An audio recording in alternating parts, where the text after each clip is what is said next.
मर्तबा वोट देकर उन्हें कामयाब करने का काम करेंगे। और जब कामयाब कर देंगे तो जिस तरह अख्तर उल ईमान अमोर वासियों को 1 डिग्री कॉलेज दिए, खारी पुल, रसेली पुल, मानंदा पुल बनवा दिए, जो रोड 70 सालों से ना बन सका था, अख्तर उल ईमान ने अब विधानसभा में लड़ करके नीतीश कुमार की आंखों में आंखें डाल करके अमर वालों को वो विकास देने का काम किया। अगर आप भी चाहते हो कि ठाकुरगंज के नदियों का कटान बंद करा दे, अगर आप भी चाहते हो कि ठाकुरगंज में एक अच्छा हॉस्पिटल हो, अगर आप भी चाहते हैं कि ठाकुरगंज में डिग्री कॉलेज हो, अगर आप भी चाहते हैं कि ठाकुरगंज का विकास हो, तो आप एमआईएम को वोट देने का काम करें। कसम खुदा की, शेर का बच्चा शेर होता है। हमारा ओवैसी भी पार्लियामेंट लोकसभा में शेर की तरह दहाड़ता है, विधानसभा में अख्तर उल ईमान दहाड़ते हैं। और जब आपके ठाकुरगंज का विधायक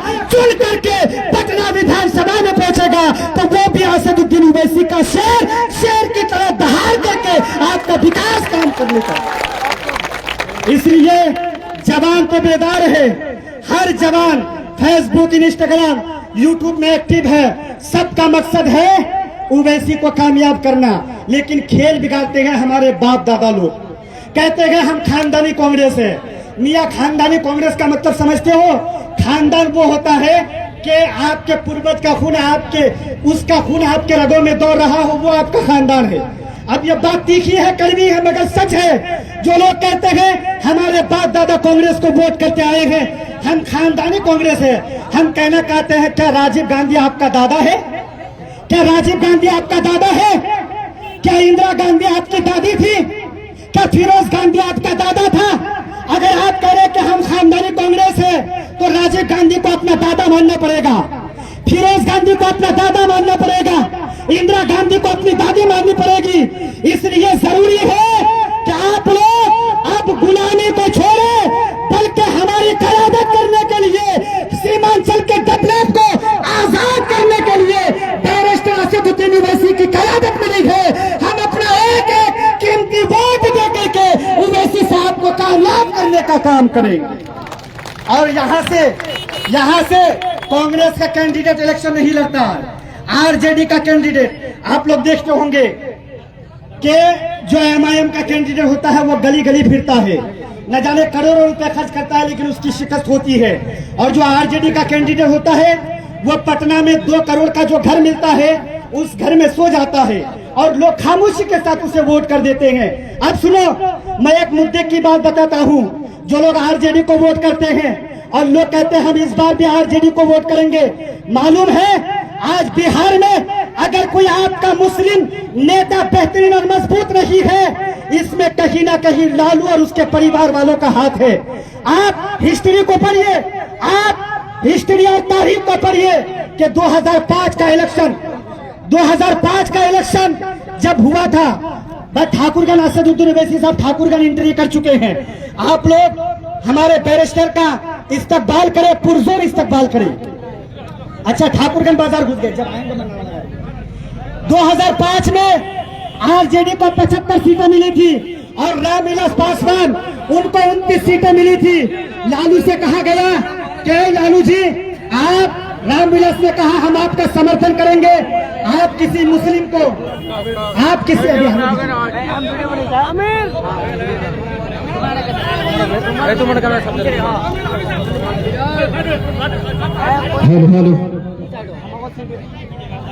लहू को लिखता हूँ, लहू पानी नहीं लिखता। महलों में जो नाचती है मैं उसे रानी नहीं लिखता। आने वाली नस्लें तुम पर नाच करेगी एमआईएम के नौजवानों, कि आने वाली नस्लें तुम पर नाच करेगी एमआईएम के नौजवानों। कातिल को कातिल लिखना, कभी मसीहा नहीं लिखना। दोस्तों, आज हम सभी लोग यहाँ जनाब बैरिस्टर असदुद्दीन ओवैसी साहब के जो न्याय यात्रा है जो सीमांचल में चल रहा है, आज हम लोग अदब के धरती, ऐतिहासिक धरती ठाकुरगंज में उपस्थित हैं और इस जमात का अगुवाई कर रहे हैं जनाब गुलाम हसनैन साहब। मैं उनकी शान में ये लाइन पढ़ना चाहूंगा कि टूटेगी तलवारें टकराकर तुमसे, हो जाएंगे दुश्मन के तरकस खाली हर मैदान में, कि हर मैदान में आने वाले हर मैदान जंग में गुलाम हसनैन तुम बेखौफ लड़ो, कि हर मैदान जंग में गुलाम हसनैन तुम बेखौफ लड़ो, वक्त से पहले मौत नहीं आने वाली। दोस्तों अब आइए बस एक शेर असुद्दीन ओवैसी के लिए। नारे तकबीर, नारे रिसालत, मजलिस इत्तेहादुल मुस्लिमीन, मजलिस इत्तेहादुल मुस्लिमीन, बैरिस्टर असदुद्दीन ओवैसी साहब, जनाब अख्तरुल ईमान साहब, जनाब वारिस पठान साहब, एमएलए माजिद हुसैन साहब, जनाब गुलाम हसनैन साहब, मजलिस इत्तेहादुल मुस्लिमीन, मजलिस इत्तेहादुल मुस्लिमीन। मैं आप लोगों को बता रहा था, जो लोग आरजेडी को वोट करना चाहते हैं, आज बिहार में आपका एक मजबूत लीडर नहीं है, इसमें लालू और उसके परिवार वालों का हाथ है। 2005 में जब रामविलास ने कहा था, अरे भाई तो ये पुलिस वालों का काम है, ट्रैफिक पुलिस कहाँ है? ट्रैफिक पुलिस वालों का काम है, वो आए, लोगों को सही तरीके से तरतीब में खड़ा करे, गाड़ियों को पास करे। यहाँ तो पुलिस नजर ही नहीं आती है। ट्रैफिक पुलिस वालों से मेरा निवेदन है कि आप आए और अपने काम को अंजाम दें। ट्रैफिक पुलिस वाले, हाँ, अब पुलिस वालों से थोड़ी देर के लिए, आधा घंटा के लिए आप जामनीगुड़ी बाईपास से भी गाड़ियों को पास कर सकते हैं। ये सारी गाड़ियां सियालदंगा पिपरी थान जाने वाली होगी, तो वो जामनीगुड़ी से भी गाड़ियां जा सकती है। इसलिए ट्रैफिक पुलिस वालों से गुजारिश है, निवेदन है कि आप इन गाड़ियों को जामनीगुड़ी बाईपास से पास करें। देखिए 2005 में रामविलास पासवान ने कहा था, लालू जी मेरे बगैर आपकी सरकार नहीं बनने वाली, अगर आप मेरा समर्थन चाहते हैं तो आप किसी मुस्लिम मुख्यमंत्री का चेहरा चुने, हम आपको समर्थन देंगे और आपके पार्टी का मुख्यमंत्री बनाएंगे। चूंकि 2005 में लालू रेल मंत्री था, कांग्रेस की सरकार थी, लेकिन लालू चाह रहा था किसी तरीके से मेरी बीवी राबड़ी देवी मुख्यमंत्री बन जाए। वो नहीं चाह रहा था कि किसी मुसलमान को मुख्यमंत्री बनाया जाए। आखिरकार क्या हुआ, लालू को ये बात मंजूर ना हुई और रामविलास पासवान ने समर्थन नहीं किया। फिर क्या हुआ, लालू ने सरकार पर दबाव डाल करके कहा कि इसमें राष्ट्रपति शासन लगा दिया जाए। 3 महीने तक के लिए राष्ट्रपति शासन लगा दिया गया और फिर चूंकि हुकूमत कांग्रेस की थी, वो गठबंधन में था, इसलिए प्रधानमंत्री से कहा गया दोबारा चुनाव कराया जाए। और जब दोबारा चुनाव हुआ तो आरजेडी पार्टी की सीटें भी घट गई, रामविलास पासवान की पार्टी की सीटें भी घट गई और फिर बहुमत के साथ जदयू और बीजेपी ने बिहार में सरकार बना लिया। तभी से लेकर के 2005 से आज 2025 है, तब से लेकर के अब तक नीतीश कुमार कभी पलटू राम बन करके बीजेपी के साथ, कभी आरजेडी के साथ सरकार बनाने का काम किया है। अब एक बात सुनो मुसलमानों, इस बिहार में मुस्लिम कयादत को अगर किसी ने खत्म करने का काम किया है तो वो लालू और लालू का परिवार है। और अगर इस बिहार में बीजेपी को किसी पार्टी ने मजबूत किया है वो कोई और नहीं बल्कि लालू और लालू का परिवार है। वही लालू का बेटा तेजस्वी कहता है कि ओवैसी बीजेपी की भी टीम है और गठबंधन में लेने के लिए तैयार नहीं। पुलिस ट्रैफिक वालों से, ड्राइवरों से गुजारिश है कि आप अपनी गाड़ियों को जामनीगुड़ी की तरफ से लेकर के जाए। और तेजस्वी आज कहता है ओवैसी बीजेपी की भी टीम है, उसका नेता कहता है ओवैसी की कोई औकात नहीं, ओवैसी का कोई औकात नहीं। मुकेश सहनी जो 2% में है, आज वो डिप्टी सीएम का दावा कर रहा है, 50 से 60 सीटें मांग रहा है। पशुपति पारस रामविलास पासवान का भाई, वो भी दावा कर रहा है, वो भी गठबंधन में आएगा। इस बिहार में चाहे दलित हो, चाहे माला जात के हो, चाहे आदिवासी हो, चाहे यादव हो, कुर्मी हो, सबको इंडिया गठबंधन में लिया गया। अगर कोई इंडिया गठबंधन से महरूम है तो वो मुस्लिम कयादत है। मुसलमान को इंडिया गठबंधन में लेने से इनकार किया।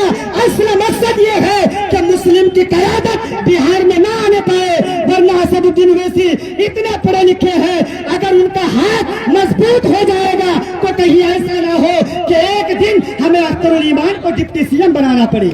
इसी डर से आरजेडी और कांग्रेस वाले गठबंधन में नहीं ले रहे हैं। अब कुछ लोग हमारे तेजस्वी की बातों में आकर के कहते हैं बीजेपी की बी टीम है।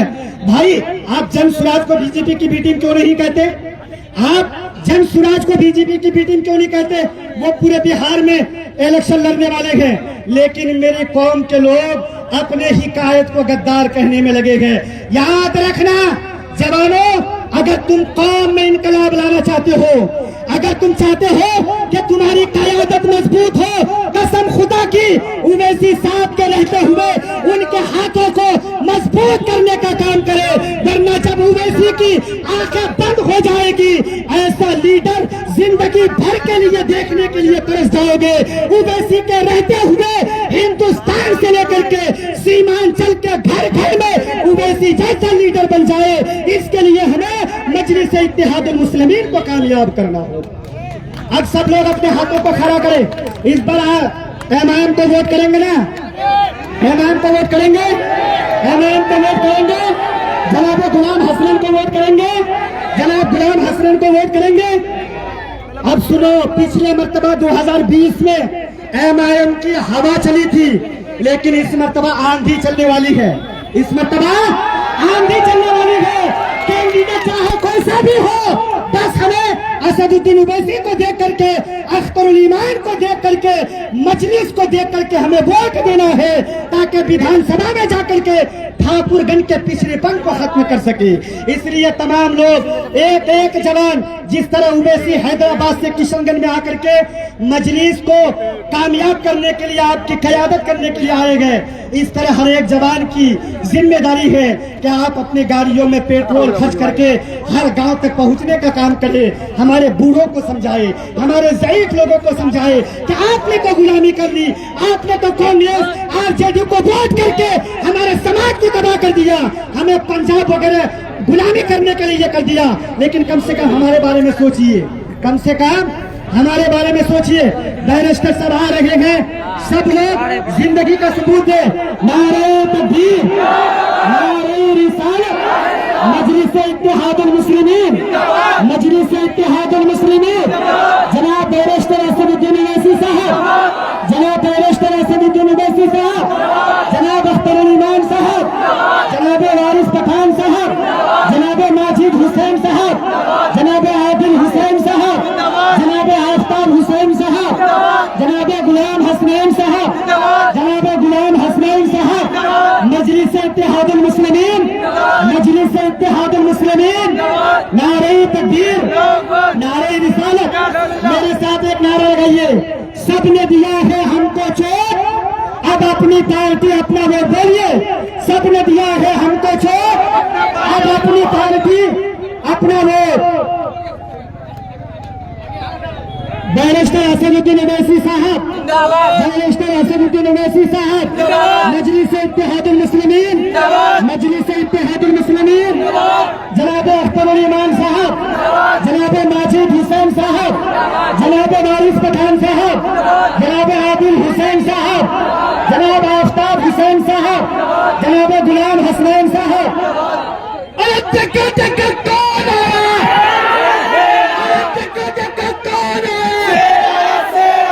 टक्कर टक्कर कौन है? टक्कर टक्कर कौन है? बैरिस्टर असदुद्दीन ओवैसी साहब, बैरिस्टर असदुद्दीन ओवैसी साहब, बैरिस्टर असदुद्दीन ओवैसी साहब, मजलिस इत्तेहादुल मुस्लिमीन, मजलिस इत्तेहादुल मुस्लिमीन। देखो देखो कौन आया, देखो देखो कौन आया, देखो देखो कौन आया। जनाब बैरिस्टर असदुद्दीन ओवैसी साहब, जनाब अख्तरुल ईमान साहब, मजलिस इत्तेहादुल मुस्लिमीन, मजलिस इत्तेहादुल मुस्लिमीन। देखो देखो कौन आया, देखो देखो कौन आया, देखो देखो कौन आया, देखो देखो कौन आया, देखो देखो कौन आया।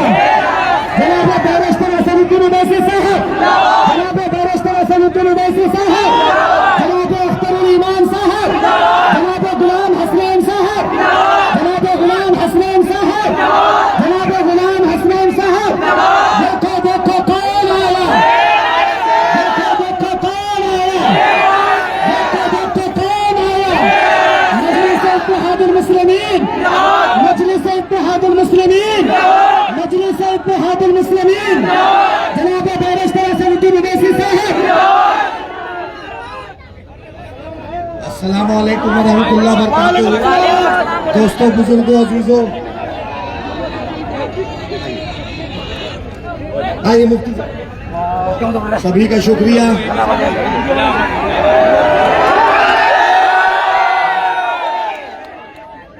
दोस्तों, अब हम गुजावत के तो मगरिब कभी वक्त होने जा रहा है।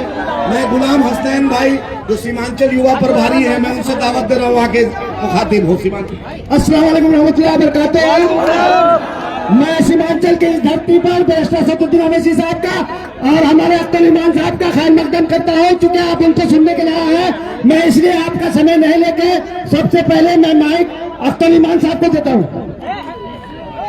ठाकुरगंज के इनकलाबी नौजवानों और भाई जनाब गुलाम हुसैन साहब, मैं आप सबों के इस वालेहाना और इनकलाबी इस्तकबाल का शुक्रिया अदा करता हूँ। ये कारवान इंसाफ है। बैरिस्टर सदुद्दीन अवैसी साहब ने हमें साथ दो इंसाफ की बात की है। और पूरे हिंदुस्तान में मुसलमानों पर जुल्म हुआ है, दलितों के साथ नाइंसाफी हुई है, सीमांचल की हकमारी हुई है। इस वक्त हम इंसाफ की लड़ाई लड़ने के लिए आपके पास आए हैं कि अपनी नस्लों के लिए इंसाफ की लड़ाई लड़िए और सीमांचल को पसमानदगी से निकालिए। इंसाफ की लड़ाई लड़िए और इस मुल्क में फिरका परस्ती का करारा जवाब दीजिए। इंसाफ की लड़ाई लड़िए, अपनी दाढ़ी, टोपी और अपने तकद्दुस, अपनी शरीयत की हिफाजत कीजिए। इंसाफ की लड़ाई लड़िए। और इस वक्त सेकुलरिज्म के नाम पर जो लोग हुकूमत बनाना चाहते हैं, वो मुसलमानों को गुलाम बना के रखना चाहते हैं, फिरका परस्त हमारी गर्दन काटते हैं और ये हमें गर्दन झुकाने पर मजबूर कहते हैं। कह दो इनको, हम गर्दन तो कटा सकते हैं लेकिन गर्दन झुका नहीं सकते हैं। तैयार है। अब हम माइक आपके और हमारे लीडर, पूरे हिंदुस्तान के मशहूर और मकबूल लीडर, दलितों के, कमजोरों के, नातवाए मजदूरों की एक तनहा, मुनफरिद और जुरतमंद आवाज जनाब बैरिस्टर सदुद्दीन अवैसी साहब को हम आवाज देते हैं। बिस्मिल्लाहिर्रहमानिर्रहीम। अस्सलाम वालेकुम व रहमतुल्लाहि व बरकातुहू। मोहतरम जनाब अख्तर उल ईमान साहब, आदिल हसन साहब, हसनैन साहब, मौजूद हाज़रीन किराम, क्योंकि काफ़ी वक्त हो चुका है, देर भी हो गई हमको आने में, मैं माजरत चाहता हूँ। और 5-6 मिनट के अंदर मगरिब की नमाज का वक्त भी शुरू होने वाला है। हम आपसे ये अपील करने आए हैं कि आप मुत्तहिद रहिए और इंशाअल्लाह ताला आपके बार ठाकुरगंज से आप मजलिस इत्तेहादुल मुस्लिमीन के उम्मीदवार को यहाँ से कामयाब करके बिहार के असेंबली में भिजाइए, ताकि आपके विधानसभा में जो बहुत से मसले मसाइल हैं, एक फहरिस्त है कामों की जो मुझे बताया गया कि यहाँ पर मंडी की जरूरत है, यहाँ पर अनानास और केले की पैदावार होती है और उनको उनकी कीमत नहीं मिलती है और दलाल उससे फायदा उठा लेते हैं। बल्कि मुझे एक बात मालूम हुई कि यहाँ पर एक ब्रिज बनाया गया था और नीतीश कुमार की सरकार में, जिसको गंभीर पुल, जैसा वो पुल तामीर हुआ वो जमीन में धंस गया। हाँ, तो अब ये बहुत से तकालीफ है, स्कूल की बिल्डिंग नहीं है, रोड बराबर नहीं है, डालेगांव पंचायत मुख्यालय से उसका कोई जुड़ा हुआ रास्ता नहीं है। तो इन तमाम चीजों के हल के लिए मेरी आपसे गुजारिश है कि आप मुत्तहिदा तौर पर मजलिस को कामयाब करिए।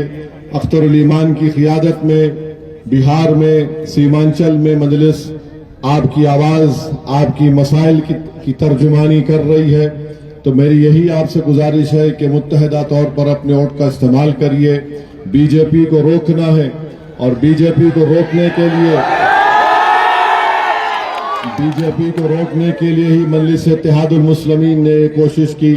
मगर अगर हमारी इस कोशिश को कोई कमजोरी समझता है कि हमने खत लिखकर उनसे गठबंधन में अलायंस की या इत्तेहाद की बात की, हम कमजोरी की बुनियाद पर नहीं लिखे बल्कि ताकत की बुनियाद पर खत लिख कर दिए। और अगर खत लिखकर देना अगर वो कमजोरी समझ रहे हैं तो इंशाअल्लाह ताला उनको बहुत जल्द पता चल जाएगा जब इंतखाबात होंगे। मेरे अजीज दोस्तों और बुजुर्गों, जब से देश में बीजेपी की सरकार बनी है, नरेंद्र मोदी ने कोई कसर नहीं छोड़ी। मुख्तलिफ समुदायों में गलत फहमी और जहर फैलाने का काम उन्होंने किया।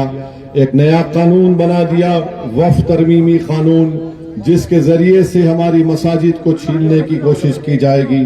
दरगाहों को, खानखाहों को छीनने की कोशिश की जाएगी।